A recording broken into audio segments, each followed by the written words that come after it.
joias, bicheiros e cheques frios, os desmandos estaduais. O que acontece na Petrobras acontece no Brasil inteiro, em rodovias, ferrovias, portos, aeroportos, hidrelétricas. Paulo Roberto Costa, ex-diretor de abastecimento da Petrobras, em reunião da Comissão Parlamentar Mista de Inquérito da Petrobras. Jorge Pontes e Márcio Anselmo.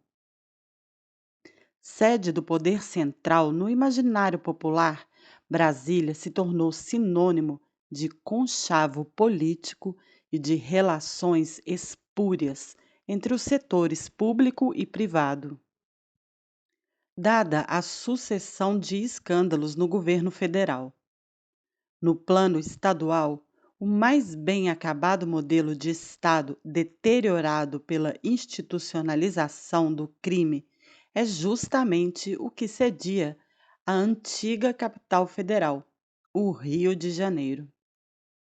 Deflagrada em 2016, a Operação Calicut, braço fluminense da Lava Jato, demonstrou como a gestão do ex-governador Sérgio Cabral guardou todos os componentes que caracterizam um caso acadêmico de crime institucionalizado. A corrupção endêmica no executivo, as fraudes em obras públicas, as propinas pagas por empresas privadas a gestores e parlamentares, as indicações ao TCU com o intuito de limpar os rastros dos desvios, etc. Sérgio Cabral reproduziu, no Rio de Janeiro, um modelo de institucionalização da delinquência à semelhança daquele que graçou no plano federal durante os governos de Lula e Dilma.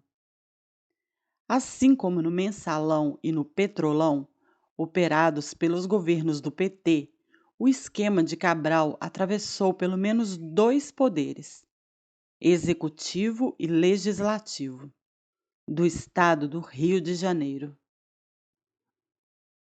O delegado da PF, Antônio Carlos Berbrand Júnior, uma das autoridades policiais que coordenou os trabalhos da Lava Jato no Rio, esclarece que, depois da deflagração da Calicut, a PF percebeu que Cabral faturava em todas as áreas do seu governo.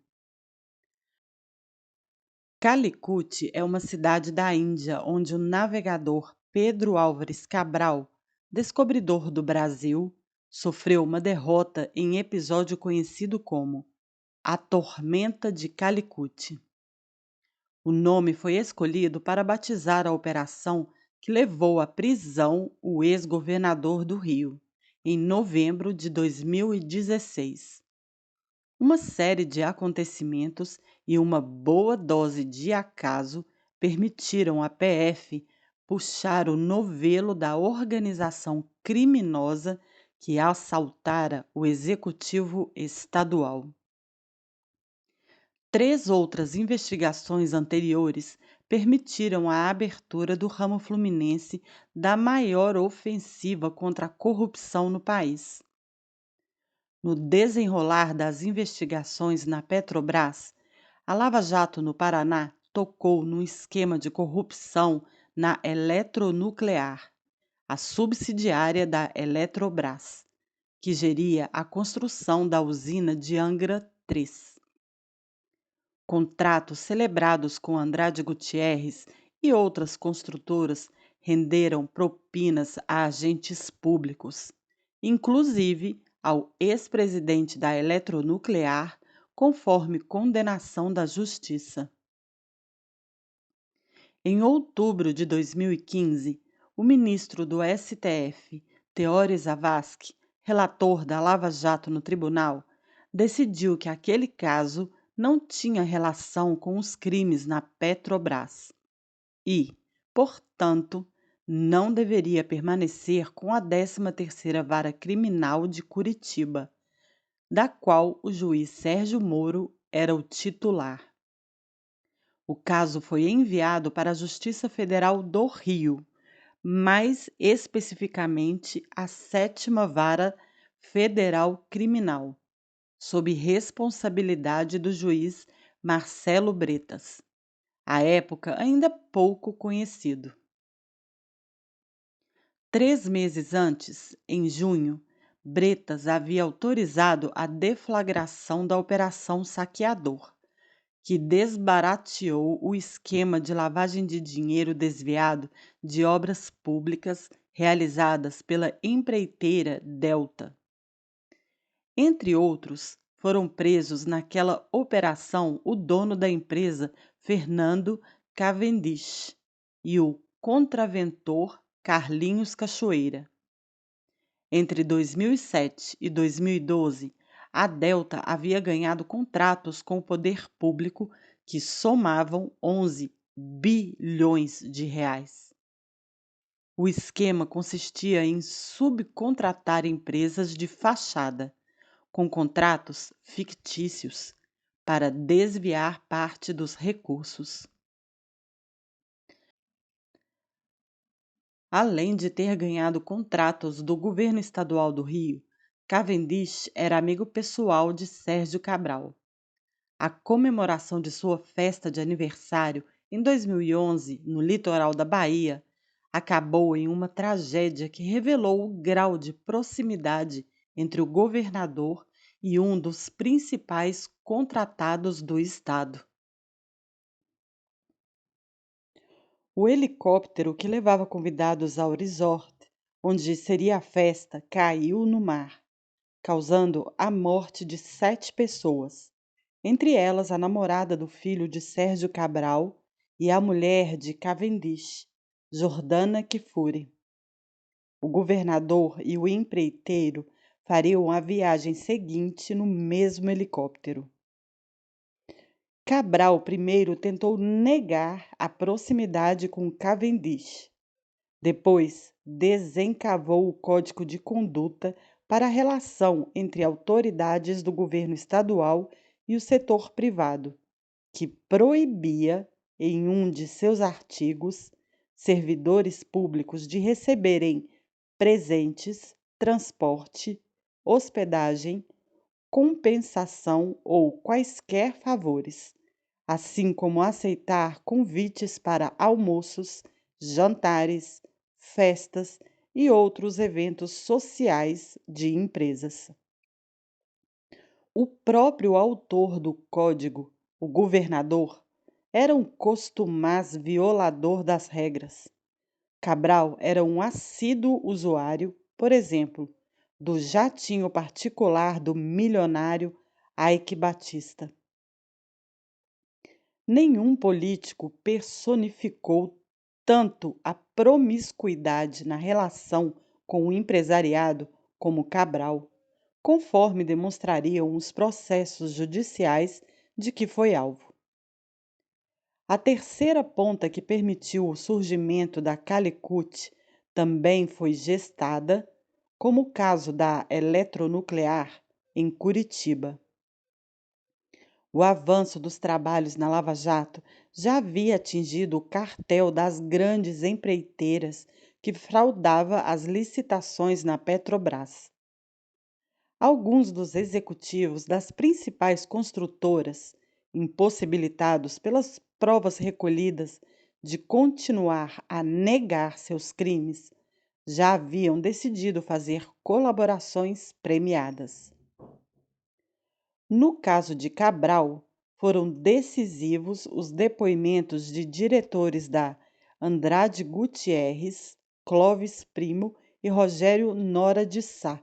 Contaram que o ex-governador cobrava 5% de propina nas principais obras de sua gestão, como a reforma do Maracanã para a Copa do Mundo de 2014 e a construção do anel rodoviário chamado de Arco Metropolitano. Como no plano nacional, as empreiteiras operavam nas obras do Rio em cartel, com vencedores das licitações previamente selecionados antes da disputa.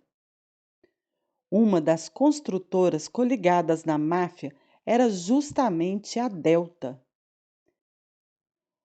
A participação da empresa de Cavendish na reforma do Maracanã, que custou mais de R$ 1 bilhão aos cofres públicos, fora, inclusive, um pedido pessoal de Cabral, depois que já estava decidido qual seria o consórcio vencedor, formado pela Andrade Gutierrez e pela Odebrecht.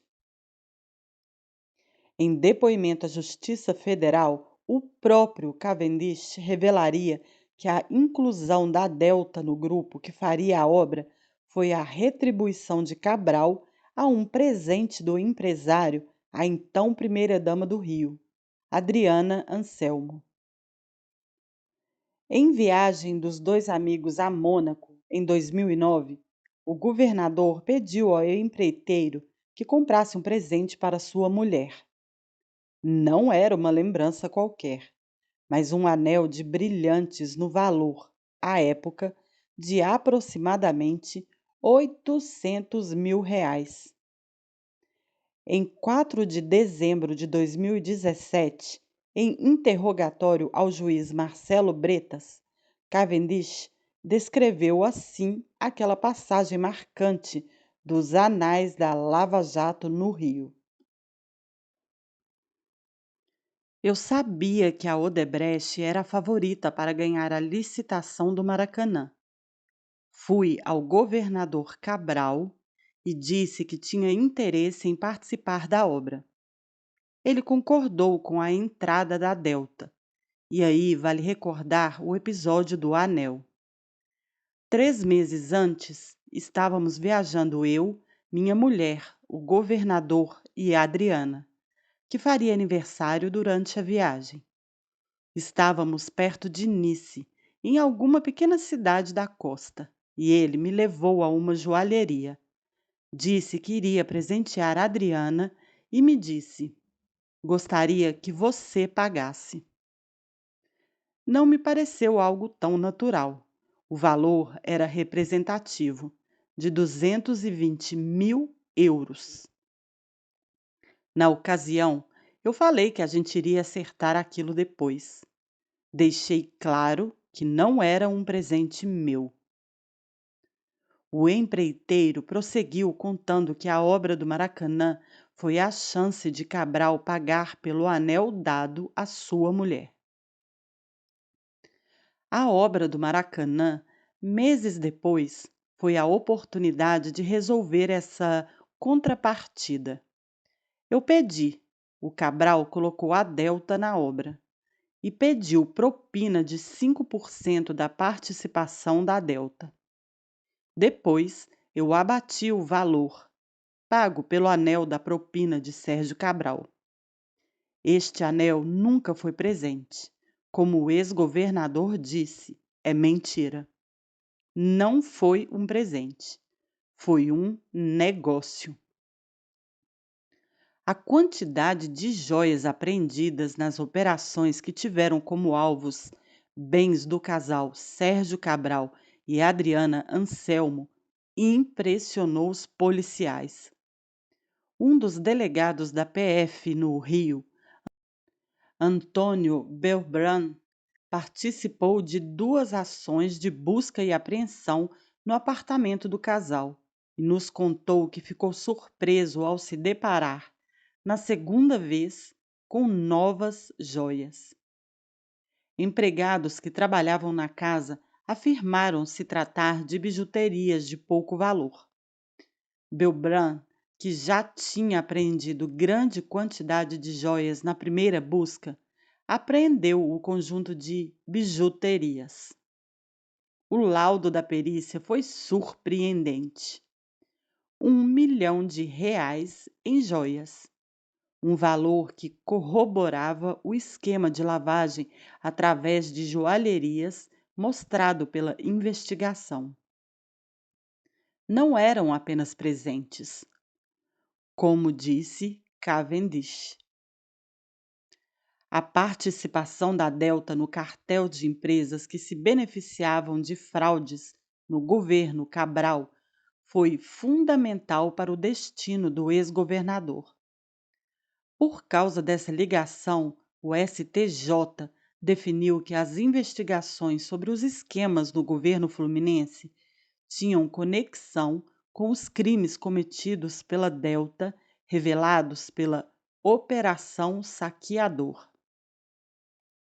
Isso significava que os casos ficariam nas mãos do juiz Marcelo Bretas, que se mostraria rigoroso na penalização dos delitos de colarinho branco nos anos seguintes.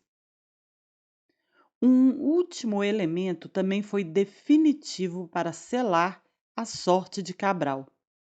Na verdade, foi um erro de estratégia do líder da máfia fluminense e que ajuda a mostrar como pequenos detalhes podem pôr tudo a perder no combate a grandes esquemas de corrupção num país onde as leis muitas vezes são feitas para proteger quem as infringe.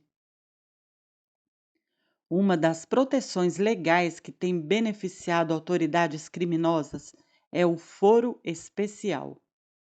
As cortes superiores, com juízes indicados pelo executivo, têm sido mais lenientes e, sobretudo, mais lentas no julgamento dos acusados. No primeiro semestre de 2014, a própria Lava Jato ainda engatinhava.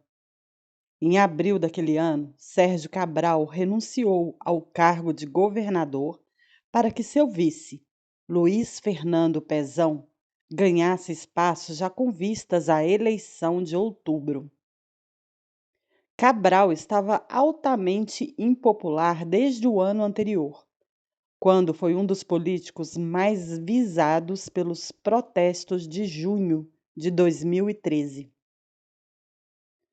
Para a surpresa até de aliados, decidiu não se candidatar em 2014.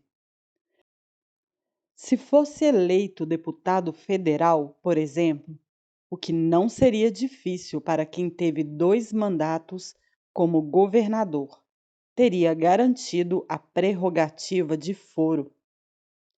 Ao dispensar um novo mandato, tornou-se alvo da Lava Jato nos anos seguintes.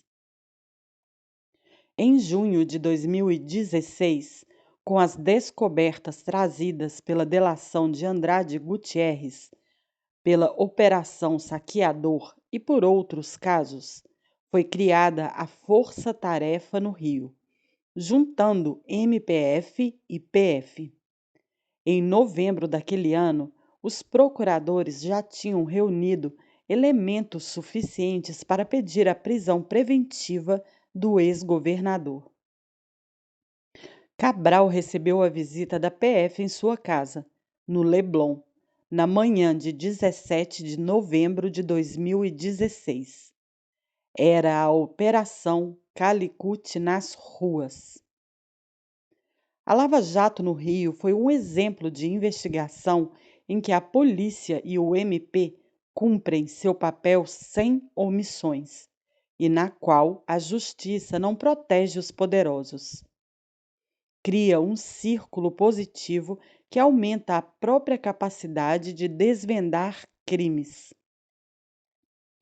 Um mês depois da prisão preventiva de Cabral, em dezembro de 2016, 2 irmãos bateram à porta do MPF do Rio. Eram Marcelo e Renato Scheber. E até então a força-tarefa da Operação Calicut jamais ouvira falar deles. Os irmãos Scheber se apresentaram como operadores financeiros. Eram os doleiros que trabalhavam para Sérgio Cabral. Contaram aos procuradores que haviam movimentado mais de 100 milhões de dólares para o ex-governador, no Brasil e no exterior. Na maior parte das vezes, usando contas de offshores registradas em seus nomes para movimentar o dinheiro do político. A prisão do principal líder do esquema mafioso no estado lhes deu a certeza de que a Lava Jato Fluminense não pouparia ninguém. Convictos de que seriam alcançados, entregaram-se voluntariamente. Apresentaram uma série de provas, extratos bancários e todo tipo de detalhes que abriram inúmeras outras frentes de investigação. A partir desse ponto, e junto a provas descobertas por outros caminhos da investigação, veio a avalanche que transformou a Operação Calicut num caso único do combate à corrupção no Brasil. Os anos Cabral passarão para a história como o período em que a administração estadual do Rio de Janeiro foi inteiramente corroída por uma organização delinquente. Para onde as provas e indícios apontassem, era descoberto um novo foco de fraude, mostrando que os desvios de recursos públicos haviam se tornado o padrão, uma verdadeira institucionalização do crime. Sucediam-se desdobramentos da investigação principal, revelando modalidades diversas de drenar recursos estatais. Em março de 2017, a Operação Tolly Peltz desbaratou a corrupção na área de transportes, notadamente na construção da linha 4 do metrô, a obra mais cara do governo estadual naqueles anos. O caso foi batizado dessa maneira porque Tolly Peltz é o nome científico do tatu, uma referência ao tatuzão, o equipamento utilizado para abrir as escavações para a passagem dos trilhos. No mês seguinte, a Operação Fatura Exposta mostrou como funcionava o esquema na área da saúde. O secretário Sérgio Cortes aliou-se ao empresário Miguel Skin, que atuava na importação de equipamentos hospitalares para superfaturar a compra de insumos médicos por parte do Estado. A fraude ocorria desde que Cortes era diretor do Instituto Nacional de Traumatologia e Ortopedia, INTO, num caso de transposição da corrupção da esfera federal para a estadual, mantendo os mesmos atores.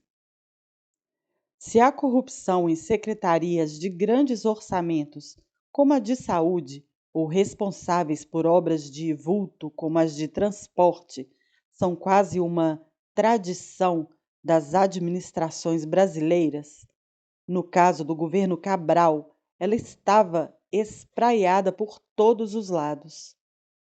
Em junho, foi a vez do fornecimento de alimentos para presídios, hospitais e escolas do Estado. A Operação Ratatouille revelava as relações de outro empresário, Marco Antônio de Luca. Conforme comprovaram as investigações, ele pagou propina ao grupo de Cabral para ganhar contratos de compra de alimentos pelo governo estadual.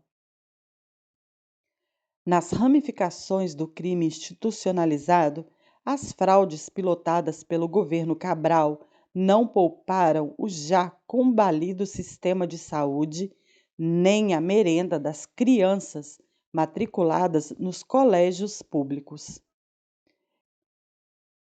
Em contraste com a pobreza de algumas áreas e regiões do Rio de Janeiro, com o abandono dos hospitais públicos, com a alta criminalidade das favelas e das ruas da capital, com a decadência financeira das universidades públicas, como a UERJ, houve o abuso das centenas de voos de helicóptero do Estado para transportar a família até a casa de praia em Mangaratiba,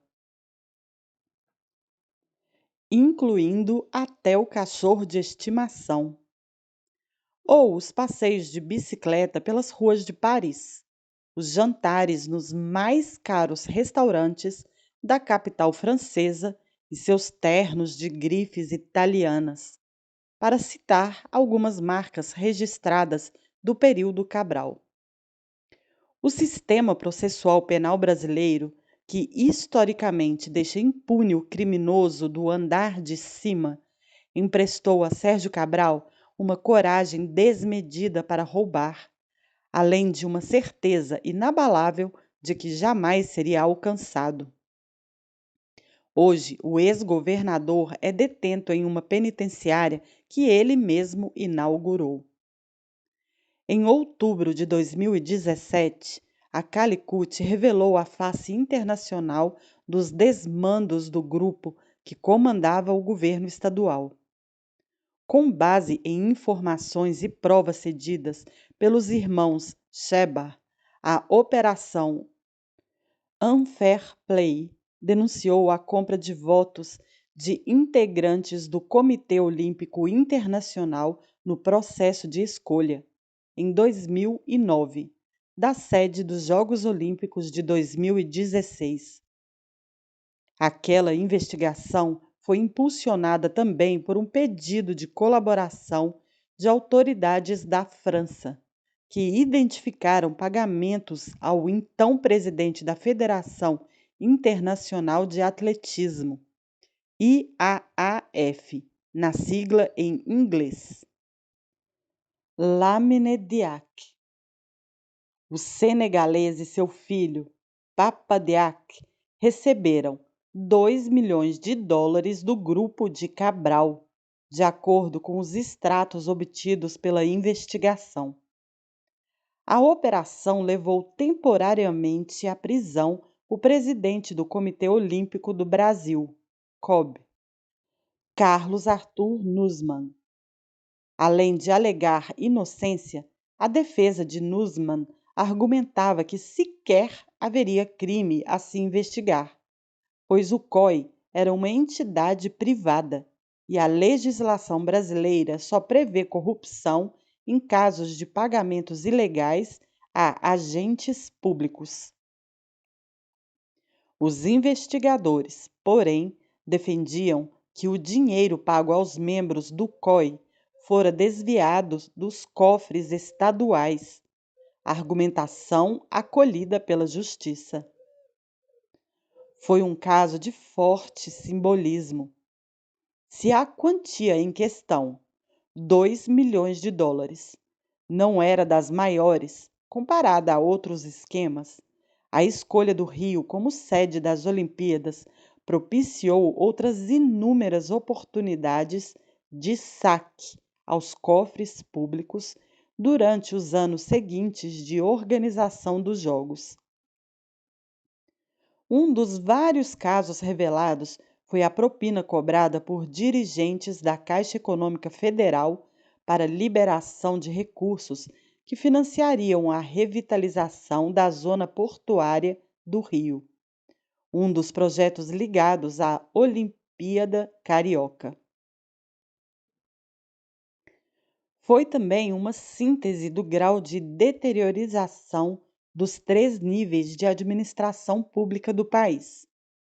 No momento de auge da exposição do Brasil no exterior, estavam presentes na cerimônia de eleição da sede dos Jogos, em 2 de outubro de 2009, na Dinamarca, junto do governador Sérgio Cabral, o presidente Luiz Inácio Lula da Silva e o prefeito do Rio, Eduardo Paes.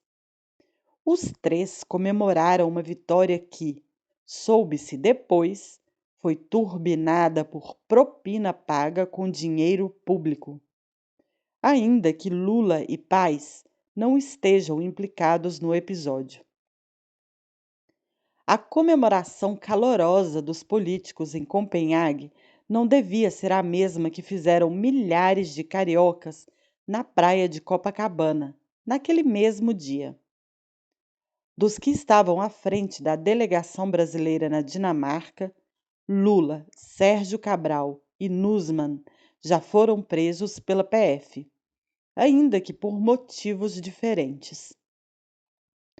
No ambiente de abismo moral dos nossos últimos governantes, não é absurdo acreditar que os grandes eventos esportivos internacionais sediados pelo Brasil nos últimos anos, incluindo a Copa do Mundo de Futebol de 2014, com seus 12 estádios superfaturados, não foram outra coisa senão projetos da plataforma do crime institucionalizado.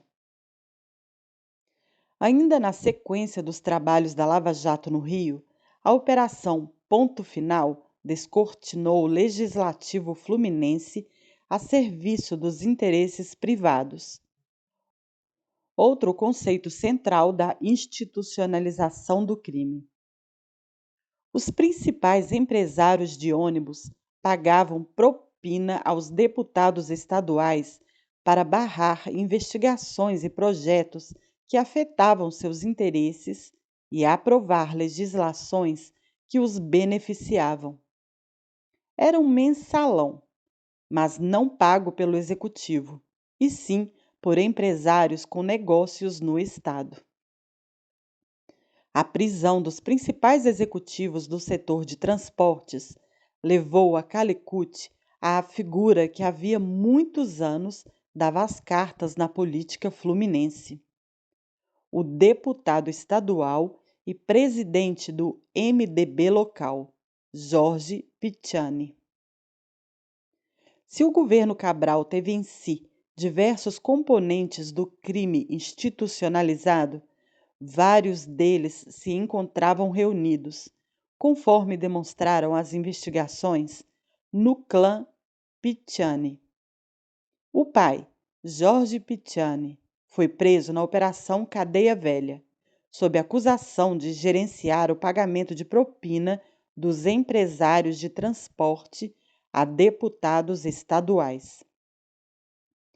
Presidente por mandatos sucessivos na Assembleia Legislativa do Rio, Piccani tinha poder de nomear indicados no Executivo Estadual e também fazia conselheiros no Tribunal de Contas do Estado, TCE.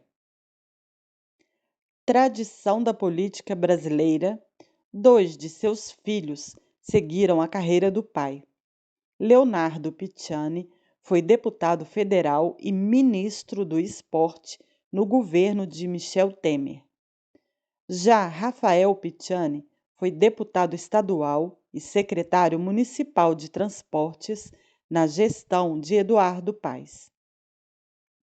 O terceiro filho não foi para a política, mas esteve junto do pai na prisão em decorrência das investigações da Lava Jato Fluminense. Felipe Piccani foi o filho designado para cuidar dos negócios privados da família, principalmente a criação de gado. Segundo a colaboração premiada do ex-presidente do TCE do Rio, Jonas Lopes, a Agrobilara, empresa dos Piccani, era usada para lavar dinheiro de propina, falsificando a venda de cabeças de gado. Era a mesma família atuando nos dois lados do balcão no esquema, tanto no setor privado quanto na esfera pública, segundo denúncia do MP aceita pela Justiça. Finalmente, o que se testemunhou no Day After do governo Sérgio Cabral foi o estado do Rio de Janeiro como terra arrasada. O projeto das UPPs fracassando quase que por completo, a criminalidade de rua disparando, hotéis com baixíssima ocupação e o crônico estrangulamento financeiro do Estado, com atraso no pagamento de fornecedores e da folha salarial dos servidores. Justamente no período em que o Estado aspirava viver seus melhores dias, a reboque do legado olímpico a ser supostamente deixado pelos Jogos de 2016, houve um dos piores momentos da história do Rio.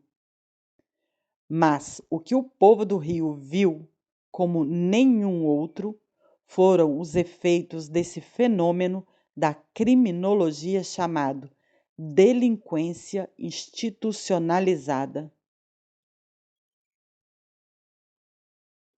A baleia aparece de relance. Um caso em Pernambuco. Jorge Pontes. Quando desembarquei em Recife para assumir a superintendência da PF em Pernambuco, me deparei com uma peculiaridade assintosa para qualquer autoridade policial.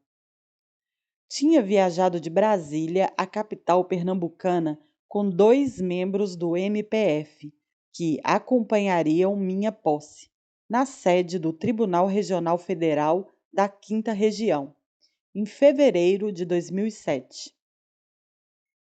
Logo que saímos do aeroporto, no trajeto até o hotel, nos chamou a atenção a existência de um estabelecimento que aparecia quase a cada esquina.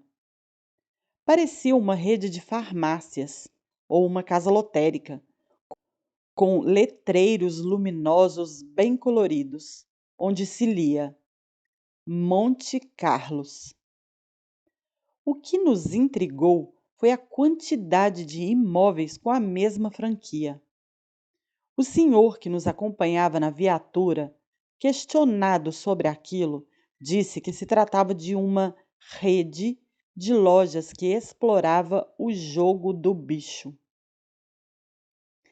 Nem as maiores cadeias de farmácia ou de fast food somariam tantas unidades como a Monte Carlos tinha em Recife. Um dos procuradores falou, em tom de brincadeira: Doutor Pontes, é uma vergonha a céu aberto para a polícia local. O senhor tem que acabar com isso. Numa das primeiras reuniões com minha equipe, dias depois, soube que a tal rede Monte Carlos estava realmente ligada ao jogo do bicho. Ou seja, era ilegal. Como contravenção penal, no entanto, aquela era uma atribuição da Polícia Civil de Pernambuco. Não era, a princípio, uma vergonha direta para a PF, mas suas atividades escancaradas nos causavam incômodo. No Rio de Janeiro, os apontadores de bicho, sentados em pequenos caixotes de madeira nas esquinas de todos os bairros, causam constrangimento às autoridades ao registrar a jogatina ilegal de forma escancarada. Aquela situação era ainda mais vergonhosa, até porque as lojas onde eram operadas as atividades recebiam um alvará do poder público para poder funcionar. Era a institucionalização do errado. A vida seguiu na superintendência da PF. Por vezes, especulávamos como poderíamos desbaratar a Monte Carlos sem parecer uma intromissão nas atribuições da Polícia Civil ou um desvio nas nossas competências. Precisávamos de um motivo concreto para atuar de forma legítima. Um dia, em abril de 2007, o delegado federal Bernardo Gonçalves de Torres entrou esbaforido no meu gabinete, dizendo que tinha informação de que Carlos Ferreira, o dono da rede Monte Carlos, estava saindo de São Paulo num jatinho com aproximadamente R$ 1 milhão em espécie, sem procedência legal. Os informantes ainda avisaram que Carlos teria ido a São Paulo comprar máquinas para sua franquia do jogo do bicho eletrônico e estaria retornando com o dinheiro vivo, pois o negócio não fora fechado. O delegado Bernardo montou rapidamente uma equipe e partiu para o aeroporto. O avião chegou ao Guararapes na hora esperada e o empresário foi abordado ainda na pista por nossa equipe. Além do dinheiro sem procedência, apreendemos o notebook de Carlos Ferreira. Em menos de uma semana, após quebrar judicialmente o sigilo dos dados armazenados no computador, Bernardo descobriu informações valiosas e comprometedoras para prosseguir na investigação que levaria à operação contra a franquia do Jogo do Bicho eletrônico em agosto. Nos preparativos para a operação, tomei cuidados adicionais para evitar o vazamento do caso. Joguei a operação deliberadamente para a Diretoria de Combate ao Crime Organizado. Os esquemas investigados diziam respeito ao cometimento de crimes fazendários, o que faria a operação, a princípio, ficar com a Coordenação Geral de Polícia Fazendária, CGPFAZ, e, por conseguinte, com a Diretoria Executiva, Direx, a quem se subordinava a CGPFAZ na época. Eu sabia que alguns delegados federais da Direx tinham laços de amizade com membros da Secretaria Estadual de Defesa Social, SDS, de Pernambuco, equivalente à Secretaria de Segurança Pública em outros estados. Preferi, assim, interpretar o esquema investigado como crime organizado e vinculá-lo à Diretoria de Combate ao Crime Organizado, à época dirigida pelo delegado Getúlio Bezerra, um dos ícones da PF no combate às organizações criminosas. Na véspera da operação, liguei para o diretor-geral da PF, Paulo Lacerda, para comentar sobre a deflagração da nossa ação.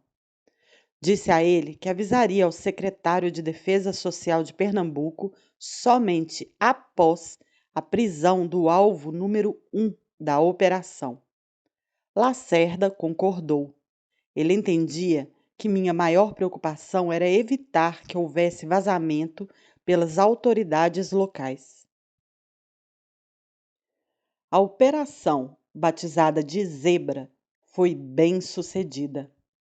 Logo após as 6 horas, depois de prendermos o empresário Carlos Ferreira, telefonei ao secretário de Defesa Social do Estado para avisar o que estava em curso. Depois, subi ao setor de monitoramento dos áudios para acompanhar os números da operação, que é basicamente a contagem de alvos presos ao longo da manhã. Os membros da quadrilha, ao serem presos, começam a ligar uns para os outros e para os advogados, num clima de desespero. Lembro que um dos alvos ligou para seu advogado que, por acaso, naquela operação, também fora identificado como participante do esquema. O advogado, constrangido, buscava palavras suaves para dar a entender que recebia, naquele mesmo momento, a visita da polícia. O cliente demorou, mas finalmente se deu conta de que a pessoa que deveria socorrê-lo também estava indo em cana. Era o desmonte da maior rede de jogo do bicho eletrônico fora do eixo Rio-São Paulo. Durante a operação, foram apreendidos um avião a jato, um helicóptero, 2 iates e 20 carros de alto luxo. A Justiça Federal determinou o bloqueio de 10 imóveis do grupo e congelou aproximadamente 50 milhões de reais em bens. As investigações mostravam que um grupo de policiais civis e militares de Pernambuco tinha forte participação no esquema, o que justificava minha preocupação de designar o caso para departamentos da PF cujos membros não tinham ligações com as autoridades locais. Segundo o inquérito, cabia aos policiais estaduais fazer a segurança das casas de jogos ilegais e do transporte dos recursos da quadrilha. Aquele grupo delituoso teria sonegado entre 135 milhões e 140 milhões de reais num período de 5 anos, apenas com máquinas caça-níqueis. Naquela operação atuaram 200 policiais federais, que cumpriram mandatos de prisão e de busca e apreensão na Grande Recife, no Rio de Janeiro, na Bahia e em São Paulo. Foram presas 15 pessoas. A quadrilha era especializada em lavagem de dinheiro, sonegação fiscal e contrabando.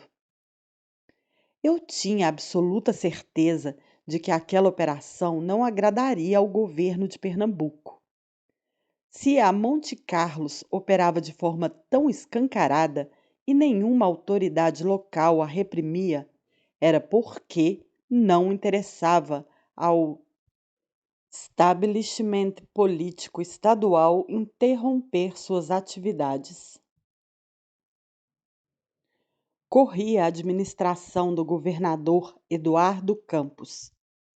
Nunca me esqueço de uma passagem. No fim da tarde, no meu gabinete, com a superintendência ainda cheia de jornalistas cobrindo a Operação Zebra, eu tomava um café com o delegado Rogério Galouro, meu número 2 em Recife, e que em 2018 seria nomeado diretor-geral da PF. Galouro, que percebia as coisas da mesma forma que eu, fez um alerta em tom irônico, com um sorriso na boca, mas falando sério. Pontes, com essa operação você vai acabar sendo indicado para chefe da Interpol. Ele sabia que aquela operação iria incomodar os poderosos locais. Foi um dos primeiros e mais intensos contatos que tive com a baleia do crime institucionalizado, tanto pelas organizações criminosas que atuavam no aparato estatal, quanto pela reação do sistema. Cerca de um mês depois dessa operação, fui convidado para assumir o irrecusável posto de chefe da Interpol no Brasil, deixando o comando da unidade de Pernambuco 2 anos antes do previsto. O delegado da gravata borboleta, Jorge Pontes. Nos estados do Nordeste brasileiro, a PF adquiriu grande experiência na repressão ao plantio, transporte e comercialização de maconha. Todos os anos, há décadas, são planejadas e deflagradas operações de combate a essas atividades, presentes, sobretudo, no interior da Bahia e de Pernambuco. Os policiais federais lotados nestes estados, assim como na Paraíba e em Alagoas, desenvolveram uma expertise diferenciada para reprimir crimes relacionados à droga. As ações são costumeiramente deflagradas no meio do ano, considerando sempre o estágio de desenvolvimento dos pés de maconha nos cultivos. Quanto mais próxima do corte dos arbustos de cannabis sativa for a deflagração, mais eficaz será a operação. A apreensão e incineração de toneladas de maconha madura, isto é, prestes a ser colhida, representam um golpe certeiro nos grupos que se dedicam a essa atividade de agrobusiness ilegal. Todos os recursos despendidos no cultivo são perdidos e não há o retorno financeiro da venda da droga. Nas palavras do delegado Getúlio Bezerra, o fator precursor da repressão ao crime organizado na PF é alvejar a organização com uma abordagem capitalista da atividade criminosa. Um caso emblemático da história recente da PF, em termos de influência política sobre nossos trabalhos, ocorreu na Bahia em 1993. Era o governo de Itamar Franco, e o chefe da PF à época era o coronel reformado do Exército, Wilson Romão, a última pessoa a exercer as funções de diretor-geral da Polícia Judiciária da União, sem estar no cargo de delegado. Em resumo, foi instaurado um inquérito policial para investigar uma conta fantasma aberta em julho de 1990 na agência do Citibank de Salvador. O inquérito foi confiado ao delegado recifense Roberto das Chagas Monteiro, um policial de uma seriedade a toda prova, ótimo investigador, competente, muito culto e que falava bem diversos idiomas. Sua marca registrada eram suas gravatas borboleta, que usava onde quer que fosse. Com apenas 3 meses de trabalho em Salvador, Dr. Roberto puxou o fio da meada do crime investigado. Obteve um cheque da TV Bahia, empresa pertencente à família de Antônio Carlos Magalhães, à época governador do estado pela 3ª vez. Dr. Roberto Monteiro teria chegado à conta do Citibank por intermédio de outra conta no BMC, igualmente fantasma, utilizada pelo empresário baiano Thales Nunes Sarmento, dono da construtora Sérvia. O delegado desvendou um a um os pontos principais do esquema investigado. Ele descobriu, entre outras coisas, que a Odebrecht também depositava dinheiro na tal conta fantasma no Citibank e que os titulares dessa conta efetivamente não existiam. Os depósitos bancários somavam 4,8 milhões de dólares e o gerente da conta no Citibank era Renato Ângelo Tourinho, irmão de um diretor da TV Bahia. O doutor Roberto Monteiro também indiciou Cláudio Chagas Freitas, afilhado de Antônio Carlos Magalhães, por fornecer duplicatas frias no contexto dos crimes investigados.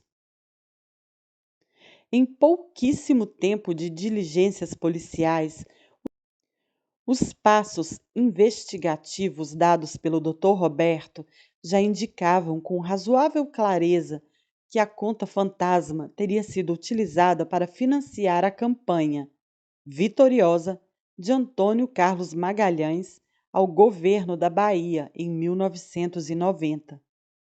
Assim, o delegado resolveu convidar Antônio Carlos Magalhães para depor. O governador não apenas ignorou o convite, como também deu um telefonema para o diretor-geral da PF. Era um dia de semana à noite no plantão do edifício sede da PF em Brasília, quando tocou o telefone. Do outro lado da linha, o próprio governador da Bahia falava, pedindo o número do chefe. O plantonista, obviamente, não forneceu, mas, como é praxe nesses casos, ligou para o coronel Romão, que autorizou que dessem o número de sua residência. O telefone da casa do diretor-geral tocou no meio da madrugada. Na linha estava outro Coronel, o governador da Bahia. A ACM disse que mandaria a minha polícia prender esse delegado federal que está aqui em Salvador fazendo uma investigação descabida. Era uma ameaça se o Wilson Romão não o retirasse de lá imediatamente. Na manhã seguinte, logo que chegou à superintendência da PF da Bahia, o delegado Roberto Monteiro recebeu uma chamada de Brasília. Era o Dr. Nascimento Alves Paulino, delegado que ocupava a função de coordenador central policial. Naquela época, o segundo cargo mais importante na hierarquia da PF. O doutor Nascimento Paulino lhe repassou a ordem do coronel Romão: levantar acampamento, com a sua escrivã e todos os volumes do inquérito, e retornar a Brasília no primeiro voo. Enquanto o doutor Roberto ainda tentava entender o que se passava, o doutor Paulino foi categórico ao afirmar que se tratava de ordem do diretor-geral da PF, que, por sua vez, havia recebido a demanda do governador Antônio Carlos Magalhães.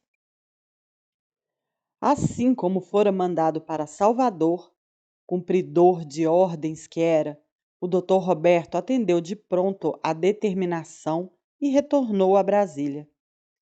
Mas ele também não era daqueles que se curvavam a Antônio Carlos Magalhães e tomou uma medida que até hoje serve como exemplo aos mais novos. Percebendo que a direção da PF fraquejara diante do pedido do coronel baiano, ele atendeu à avocação, mas não sem uma última medida. No despacho de encaminhamento dos autos, formalizou por escrito não apenas que fora instado a entregar o inquérito, mas também todos os passos que já dera, algumas de suas conclusões e, por fim, o que pretendia fazer e as próximas diligências que julgava relevantes para o sucesso da investigação. Assim, como última medida, conseguiu amarrar o seu sucessor às suas próprias descobertas. O delegado ainda receberia pressão da direção-geral da PF para retirar aquele despacho do inquérito, mas ele se recusou a fazê-lo. Disse que os chefes poderiam fazer aquilo, já que ele não tinha mais ascendência sobre o caso, mas guardou consigo uma cópia do despacho, e ninguém ousou retirar o documento dos autos. O ato final do delegado Roberto das Chagas Monteiro na presidência daquele inquérito policial não somente salvou a PF de um vexame total, mas acabou dando suporte ao MPF, que seguiu em frente na investigação daqueles fatos criminosos. A PF do coronel Wilson Romão acabou repassando o inquérito para outro delegado, que presidiria as investigações de Brasília. Não há registro confirmando se o então governador Antônio Carlos Magalhães acabou sendo ouvido. Essa é uma história, já sob a Constituição de 1988, que merece ser lembrada, porque mostra como nossa instituição necessita de autonomia. Durante décadas, rezou na PF a lenda de que um delegado nunca foi nomeado superintendente regional da Bahia sem o aval de Antônio Carlos Magalhães. Até o início da administração do Dr. Paulo Lacerda, em 2003, os superintendentes da PF no Nordeste costumavam permanecer por muitos anos no cargo. De uns tempos para cá, já no curso da era das mega-operações, A PF começou a deflagrar ações repressivas de vulto na região, atingindo em cheio a sua elite política. Como ocorre de tempos em tempos, novas gerações de delegados federais locais mudam a face da instituição. Hoje, há um grande número de delegados que não se curva a essas elites e está completamente engajado em atacar o crime institucionalizado. O pernambucano Dr. Roberto Monteiro teve uma trajetória que inspirou muitos desses colegas.